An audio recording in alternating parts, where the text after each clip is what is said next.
کیوں واپس کروں؟ آپ نے پہلے توہین رسالت انہوں نے کہہ دیا نا، آپ نے بدلہ لے لیا، آپ نے لفظ اب میں کیوں واپس لوں؟ اچھا، یہ میں شخص کرتا ہوں۔ وہ ڈاکٹر نہ صاحب، کہتے یہ تو شخص پھر جو بات تھی نا۔ ہے جان بوجھ کر غلط بات ہے نا، دیکھیں توہین رسالت کے لفظ ہے، یہ جملہ تو غلط ہے۔ اب آپ دیکھیں انہوں نے کہہ دیا نا، توہین رسالت کی یہ بات کوئی تو بات ہے یہ آپ یہ کسی کو اس بھی قدر توہین اس نے رسالت کے شغل لیے بنایا ہوا ہے ہم سے اس فورم روک رہے ہیں یہ اس چیز میڈیا پہ بیٹھا ہوا ہے، روک رہے ہیں اس چیز کو، بہت میں بھی روک رہا ہوں۔ شدید اس سے لفظ ہے، پہلے کہا شدید الفاظ ہے اور یہ بھی میں بھی شغل بنائے ہوئے شدید الفاظ ہے، شدید الفاظ ہے قاری خلیل صاحب۔ صاحب میری بات سن لیں۔ میسوی صاحب آپ بھی تراشی شدید الفاظ ہے، شدید الفاظ ہے۔ یہ ڈاکٹر صاحب یہ دیکھیں یہ واپس لے شدید گئے الفاظ۔ اس نے توہین رسالت کا یہ اتنی بڑی بات نہیں ہے۔ آپ نے مجھے نہیں کہا، میں نے آپ کے رپلائی میں کہا رپلائی میں ہو گیا نا بدلا۔ مجھے آپ نے کس پھر وجہ میرے سے کہا الفاظ کس بنیاد پر آپ نے واپس کس جائیں گے؟ بنیاد پر کہا ہے؟ دیکھیں یہاں پر آپ نے کس بنیاد پر؟ آپ میں ابھی شروع ہو گیا بدلا ہو گیا، کروڑوں لوگوں آپ پھر نے بدلا ہو گیا آپ نے جو آپ چینل کی وجہ سے ہمارے میری بات سنیے نا، میری بات سننے تم لوگوں کو میری بات میں سنیں، نے میزبان سے مناظرے اسٹوڈنٹ میں پر ہی نہیں ثابت لگتا کیا ہے کہ تم کیوں میری بات ہی نہیں سن رہے آپ۔ اس کو دیکھو میں یہ عرض کر رہا ہوں، جو میں عرض کر رہا ہوں وہ یہ ہے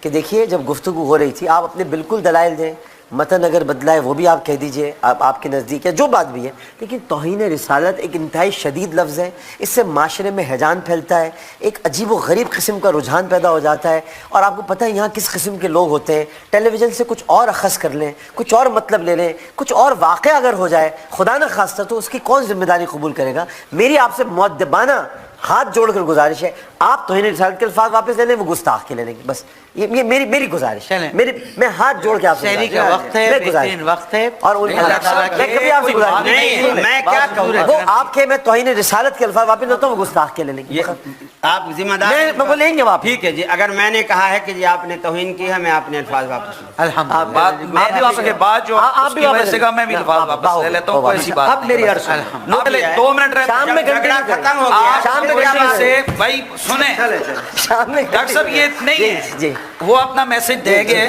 مجھے گفتگو سن میری بات کو میسج سنتے ہوئے چلے جائیں بھائی صاحب، اچھا آپ پھر وہ کہے گا میں نہیں پھر میں جواب دوں گا، اس لیے نہیں بالکل دیں آپ آئیں آ کر بیٹھیں یہ تو بات اچھا نہیں بتا دیں مسئلہ یہ ہے جی کہ یہ جو بخاری مسلم نے حوالے دیے حدیث کی کتاب کے یہ آپ تو چلے حدیث جائیں کے اندر واضح موجود ہے اور بہقی اور دیگر حدیث کی کتابوں میں یہ لفظ تسبیح کے بھی موجود ہیں۔ اب دیکھیں میں یہ بات کر رہا تھا اٹھ کے آگے انہوں نے بات چھیڑ دی، اور جتنی بھی بخاری مسلم ترمذی کی شروعات ہیں، امام ابن حجر ہیں، صاحب فتح الباری ہیں، صاحب عمدۃ القاری ہیں، جتنے بھی ہیں ان کے بھی جو بڑے بڑے ہیں انہوں نے بھی یہی لکھا ہے کہ اس کا مطلب یہ ہے کہ وہ جو حضور نے ٹہنیاں لگائیں جب تک ان کی تسبیح ہوتی رہے گی اس کی برکت سے اللہ تعالیٰ ان قبر والوں کی خطاؤں کو بخشتا ہے۔ اسی طرح اب یہ ہے اس طرح، اب وہ اپنی طرف سے خود ساختہ حدیث کی تعویل اور تشریح کر رہے ہیں کہ جو کہ میں نے پہلے کہا یہ حدیث کی جو ہے نا وہ تحریف ہے۔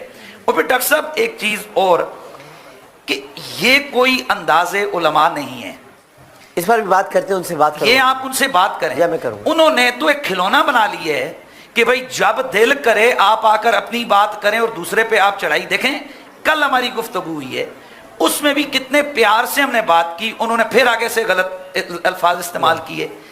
یہ چینل ہے، یہ کوئی آپ اپنے مدرسے کے کسی نشست پہ نہیں بیٹھے ہوئے، چلے ٹھیک ہے میں بھی ان سے کرتا ہوں، یہ آپ ان سے میں بھی کرتا ہوں، آئیے آپ اور بھی آئیے۔ پھر میری بات سنیں جی میں نے اس سے پہلے بھی صرف چینل کی وجہ سے آپ کے پروگرام کی وجہ سے ہزاروں چیزیں ایسی ہوتی ہیں کہ ان کو بھی پتہ ہے، ان کے بڑوں کو بھی پتہ ہے، جن لوگوں سے ہماری بحثیں مناظرے ہوئے ہیں کہ بھئی ہم لوگ مناظرے میں کیا انداز نہیں، رکھتے اور ہیں، ظاہر ہے یہ مناظرے کی محفل ہے، لیکن یہ ہم کتنے پیار سے بات کرتے ہیں، ہونا چاہیے، ان کو چاہیے کہ اس سے ابھی اجتناب اس کو میں ابھی کرتا ہوں، صحیح آئیں آپ آئیے تشریف لائیں، ایک وقفہ لیتے ہیں۔ جی ناظرین آپ نے یہ بڑی مدد فرمائی۔ ناظرین پہ نمبر پہ مفتی حنیف قریشی ساری عمر یہ عوام الناس کو سٹوریاں سناتے رہے ہیں، قصے کہانیاں سناتے رہے ہیں۔ جی شیخ عبد القادر جیلانی رحمۃ اللہ علیہ نے اپنے مریض جو ہے نا وہ مار دیا، اس کا جرم کیا تھا؟ وہ یہ جرم تھا کہ اس نے لوٹے کی ٹوٹی جو کہ بار رکھنے کی تھی، ٹھیک ہے جی نمبر 1۔ کبھی یہ سٹوری سناتے ہیں جی شیخ عبد القادر جیلانی رحمۃ اللہ علیہ نے ان کی خانقاہ کے اوپر بندے اڑ رہے تھے، ان کو اتار کر ان کے زخمی کر دیا، یعنی بازو ٹانگیں توڑ دی۔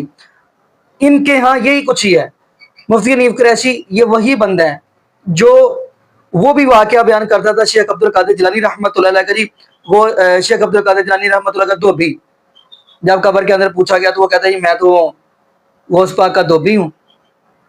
اس بندے نے یعنی عوام الناس کو شرک کے رستے پر چلایا اور قصے کہانیاں سٹوریوں کی طرف چلایا اور اپنی ایمانداری سے بتائیے گا ایک بندہ جو ساری عمر شرکی باتیں کرتا ہو اور شرک پھیلا رہا ہو.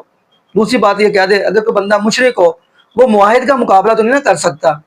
معاہد ایک ہی ہو نا تو وہ کافی ہوتا ہے. اس کی دلیل بھی کیا ہے؟ دیکھیں آپ نبی ابراہیم علیہ السلام معاہد اکیلے تھے اور دوسری طرف پارٹی دیکھ لیں کتنی تھی. تو کیا ناظرین اگلی ہم حدیث کی طرف بڑھتے ہیں جو حدیث بیان کی جا رہی ہے. وہ حدیث کا نمبر ہم آپ کو بتاتے ہیں. یہ حدیث ہے صحیح مسلم کی اور اس کا نمبر ہے 677 یعنی 677 نمبر حدیث ہے. تو چلے اب ہم حدیث کی طرف بڑھتے ہیں. حضرت عبداللہ بن عباس رضی اللہ تعالی عنہما سے روایت ہے کہ نبی پاک صلی اللہ علیہ وآلہ وسلم کا گزر ہوا 2 قبروں پر. تو آپ نے فرمایا ان دونوں قبروں والوں کو عذاب ہو رہے ہیں اور کسی بڑی غلطی کی بنا پر بھی عذاب نہیں ہو رہا. بس ان کا جرم کیا تھا یہ سن لیں. ان میں سے ایک تو چغل خوری کرتا تھا, دوسرا اپنے پیشاب سے چھینٹوں سے نہیں بچتا تھا, یعنی یہ کام تھا. آگے جملے کیا ہے؟ حضرت عباس رضی اللہ تعالیٰ عنہ فرماتے ہیں پھر آپ نے ایک تازہ کھجور کی چھڑی لی اور اس کو 2 حصوں میں چیر دیا, پھر ایک حصہ اس قبر پر گاڑ دیا, دوسری قبر پر گاڑ دیا. اور آگے کیا فرمایا؟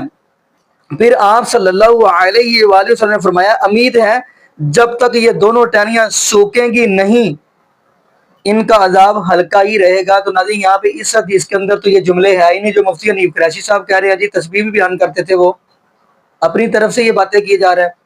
اور حیرانگی والی بات یہ ہے کہ یہ وہ بندے ہیں ابھی تک یہ وہ بلکہ میں یہ کہہ دوں بریلوی مکتب فکر کے مولوی حضرات جو ہے نا ابھی تک یہ عوام الناس کو شرک کے رستے پر چلائے ہوئے ہیں اور بدعات کے رستے پر چلائے ہوئے ہیں.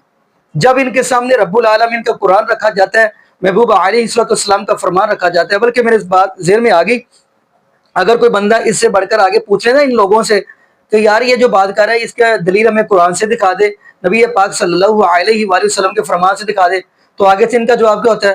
یہ بندہ وہابی ہے.